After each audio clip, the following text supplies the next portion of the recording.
So maybe I'll start by asking what drew you to this time period in Argentinian history as a beginning framework. The film is set in 1835. I would have to say that Argentina got its independence from Spain in 1816, but it wasn't until 1853 that it had a constitution and a state that organized the whole territory. So from 1816 to 1853, it was a time which is known in Argentinian history as the time of disorganization. It was very chaotic, full of civil wars, and all sorts of also utopias and ideas of what the territory should be, how it should be organized. At some point, there was even an idea of organizing a kingdom of all South America run by the Incas, or the remains of the Incas, the Indians. So it was a very fruitful time in terms of ideas and violence at the same time, and it felt a quite interesting period to search answers for what we are now. And maybe also the sort of central character and sort of whether how much he's based on, like Juan Manuel de Rosas, or other sort of big influencers of Argentinian history who are sort of known in various different positive, negative, historical, anti-historical ways today. Yeah. Okay. Rachel here mentions Juan Manuel de Rosas, which was a ruler and for some a tyrant who ran the country for more than 20 years during that disorganization time. He was the governor of the province of Buenos Aires, which, as it had the customs and the port, it was the only province that had any money, and it basically he was appointed to decide all important matters. The character of Cedrón, the guy who you see all the time, is to a very little extent based on him, and I would say more inspired in more recent 20th century political figures. Actually, some of the speech he says in the end when he talks to people is literally they are excerpts from speeches from political figures of the 70s. Which political figure? Juan, sorry? Yeah, could sound like that, but it's actually, some of his words are literally taken from speeches from Juan Domingo Perón in the 70s, when he came back to the country, and also from a union leader, which was very, very powerful in the 70s. Yeah, a right-wing union leader called Rucci.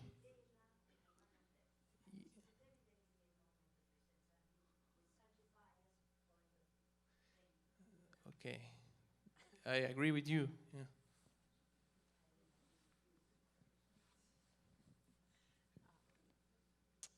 Maybe you can talk about how this came to be made. It was made with a a confined budget. You got a grant for it and decided to sort of make it within that limit from Jeonju, and so this is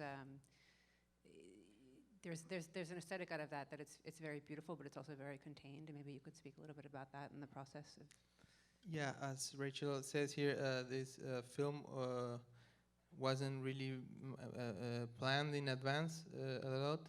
There is a film festival in Korea which every year invites 3 filmmakers from the world to do a project for them. That is to have this premiere of the film. I was lucky enough to be picked by them, but in a very late moment. I have the suspicion that someone dropped out and I was in some list, but that's great also. So in October last year, I was noticed that if I could assure to have a more than 60-minute film by April, I could be a part of this program. So I accepted, and they gave me the money, a little money, to develop the film in very little time. So there was 1 month of writing and developing, and then 10 days of shooting, and about 2 months of post-production, which are, of course, not the most usual times for film production, even in a place like Argentina. And so how did you end up creating the ensemble you did? You have actors like Pablo Cedrón, and then also it seems like an ensemble of non-actors, and that actually seems very intentional, this juxtaposition of these very performed roles, and then these roles that are sort of more shaky and more like of the populace. Yeah, the lead character, Pablo Cedrón, he's a well-known actor from stage and film in Argentina. And the ones who surround him, the guy who never speaks and the short one, are also actors, sort of. And then most of the characters you see are people from the small village where we shot, which is called Carué. It's a village 600 kilometers south from Buenos Aires, lost in the beginning of the desert, of the Patagonian desert. And of course they were non-actors, but they adapted very quickly to the idea of the film, and I think they enjoyed it very much. They were very warmed to the crew, and we should show them the film at some time. Yeah, at some point. Yeah. I guess before we open it up, I want to know if you want to say anything more about the idea of anachronism. I mean, you mentioned that some of the speeches were taken from more modern day speeches, and then of course at the end, when you have the direct address of the townspeople, we're seeing a motorcycle and a car from today go by. That there's a car at all, of course, but what seems like it was just going by the camera. Maybe you could talk about the intention of that. Well, there are quite some anachronisms in the film, not only the most literal ones when you see a motorbike or a car going by, also for Spanish-speaking people, some of the words that are used are clearly not out of the 19th century, and it does have to do with an intention of the film to have that foundational period of the nation as a starting point to talk about a lot of things. It's tricky because it's a film which doesn't really try to come out with answers about why things, but rather it poses, I hope, a lot of questions.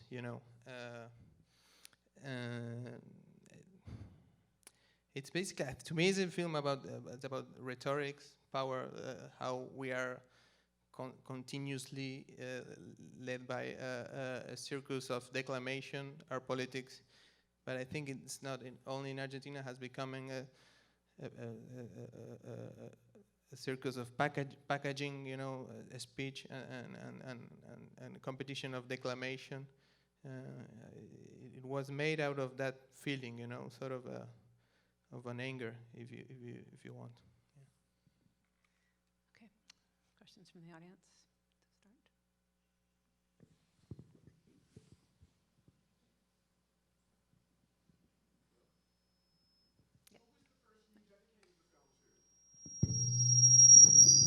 Yeah. Who asked the question? Who did you dedicate? Okay. Yeah, the film is dedicated to my grandfather.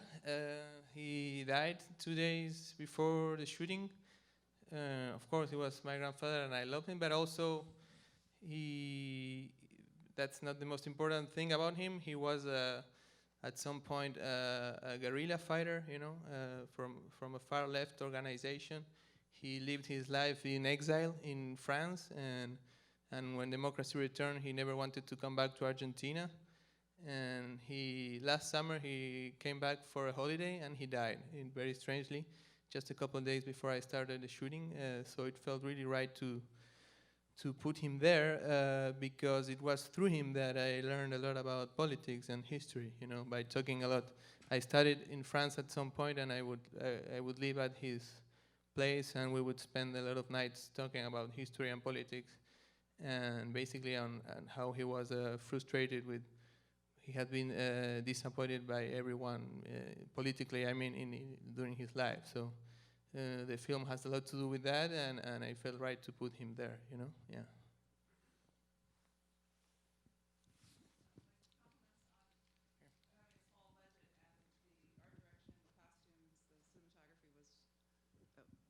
Compliments on the look of the film on a small budget, because the costumes, the cinematography, and the art direction of the film was really amazing. So I was really interested in your camera work, the way you use the movement. Like a lot of times you felt like the movement was like with the character, and then you would change. So it was just interesting in your attitude towards the use of the camera and the movement. Okay, first, thanks. Regarding the camera work, there was an idea of being really close, particularly to the lead character. You know, basically trying not to be never more than 2 meters away from him. He had, in terms of mise en scène, he had the freedom. You know, there were no marks. He has the freedom to gain the space as he wanted, and we were sort of tracking him. So that's how it was played. And we, of course, in many shots, the focus goes and comes. You know, it's not the most polished style in that sense, but it was a choice to give that to me, to phenomenal actor, the most space he could have. You know, and I think it paid out well, because I think the performance, the physical performance he achieves is one of probably the best thing the film has to offer, you know. And he's a very gifted actor. Yeah. I was also curious about the lighting choices, or I don't know if there were much was done in post-production, or, you know, it's a very dark film, and it seems like you're like allowing it to be very dark. Maybe you could speak about that. Well, you know, when you have to do a film in 10 days with that little money, it becomes interesting to have very little things to show, you know. So it wasn't just a style thing to shoot most of the scenes at night. It allows us to create sort of a non-space, you know. We shot in the desert, but it was like shooting in a studio. It became very practical, and the first idea was to use only fire. You know, I really would have wanted, but there's only so much fire you can have around you without it becoming a danger. So there are, of course, some backlights with very small generators, but most of the lighting, I have to say, is fire, except for the broad shots.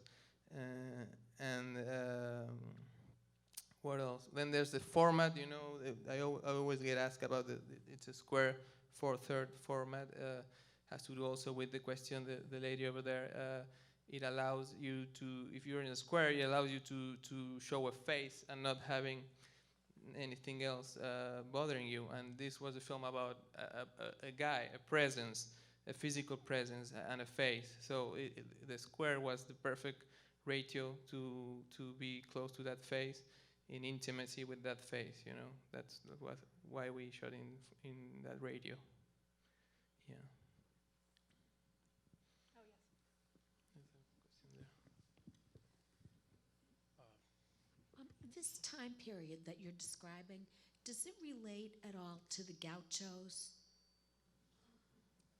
Well, very much. The gauchos, you know, Argentina has this particularly interesting thing, that is that at some point in that early foundational time, the cattle, you know, the cows and the horses were almost a plague. There were so many of them, you know, you didn't have to work for a living. You would get out of your ranch and there would be cows around, and that's how gauchos developed. There were free riders who would be in the pampas in a very anarchic way. So that is the time which is being portrayed. I mean, all of them are to some point gauchos, you know. That's what a gaucho was, a guy who was a free rider who would be in the pampas, you know. At some point they were gained by political forces, but the movie doesn't enter that particular aspect of the gauchos. Yeah. In the back.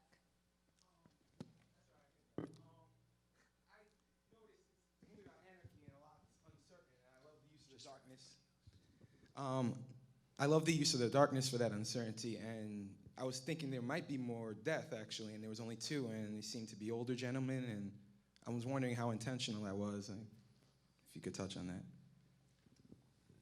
Why there are so few deaths, you mean? Sorry. The intention of those two in particular, I was like, that's good, and I thought it was more. Well, I mean, you had to put killings and violence in this movie because at that time, you know, there was not much debate and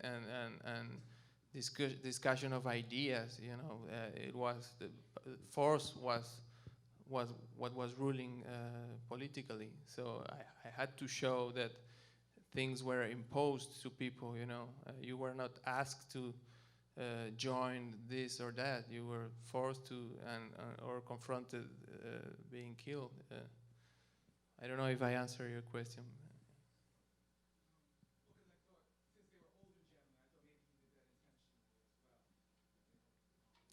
That they killed the old people. No, I don't think old people should be killed. But if you, I don't judge you if you do. Yes, one more in the back.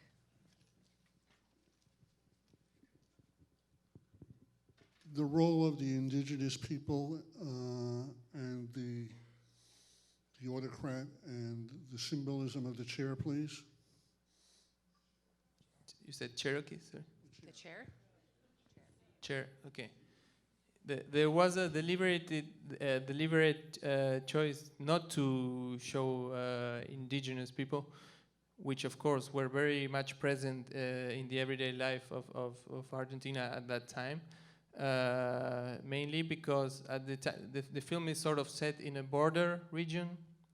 At the time, a border region would be no longer than 200 kilometers from from what is now the capital, Buenos Aires, and the indigenous people would live in what we will call tolderias, sort of camps far into the outskirts, into the nature, so to say, and they would very seldomly approach people either for trade or for attacks, and they are mentioned a couple of times. People speak during the movie about, they describe them as barbarians. You know, there was at the time this whole idea about Aboriginals being barbarians or savages, but they were not shown because I wouldn't dare portraying an Aboriginal because it would be very much forced. It wouldn't be truthful. Today you don't have the ones that are still living are tribes from much south in Patagonia, you know, like Mapuches, or into the north, you know, the tribes of the region of Buenos Aires, they no longer exist as such, you know, and I wouldn't want to invent anything. Yeah. Yeah, but you seem to be using the indigenous people as a vehicle to gain power. Yeah, right, you are, and this is an important thing because at the time politicians would try to scare people for them to join them or give them resources, telling them that they would protect them from the savages and organizing the army and organizing the borders.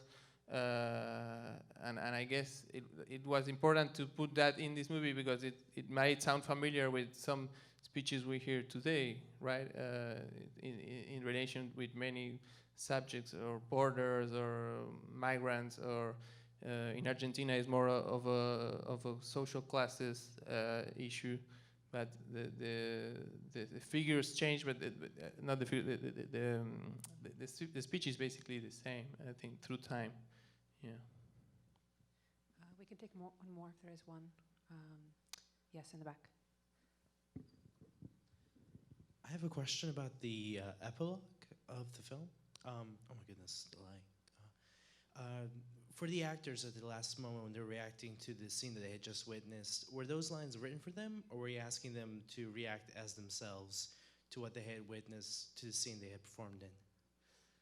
Okay, I think that's an interesting question. There was always the idea of doing interviews of the actors, of the non-actors, sorry, and put that at the end. The surprise that happened is that while we were shooting this speech scene that in which you see the politicians giving a speech and the little girl arriving, I could hear some of the people reacting and saying strange, what were to me very strange comments, like sort of taking sides for the guy instead of for the girl, even though they were not too much aware of the whole plot because they had not read the script, but they knew that a girl would come and she would be caught and hit by an older gentleman, and I decided that the following day, like taking a rest and see how these ideas and images would develop in their minds, to ask them again what they had witnessed, and to answer your question, the lines were not written. That's what they said. They were edited, though. I have to say that. Not everybody said the same thing, but a number of people thought that the speech was quite right and that the reaction of the gentleman was appropriate, and that struck me quite a bit, And I felt it would be fair to put that after all, this guy had an audience, He had an audience, yeah.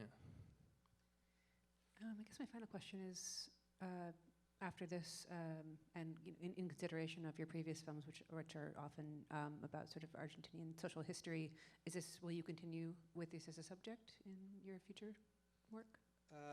Well, right now I'm trying to put together a film about the 1970s, which is a very, very delicate period of our history, which is still vibrating in the everyday politics and social tensions. So I guess yes, but after that I would love to go towards happier and easier subjects, because if some people start hating you, and it's not the nicest thing, Yeah. Cool. Thanks a lot. Thank Join you, us and across thank the hallway, everybody. and Yeah. thanks.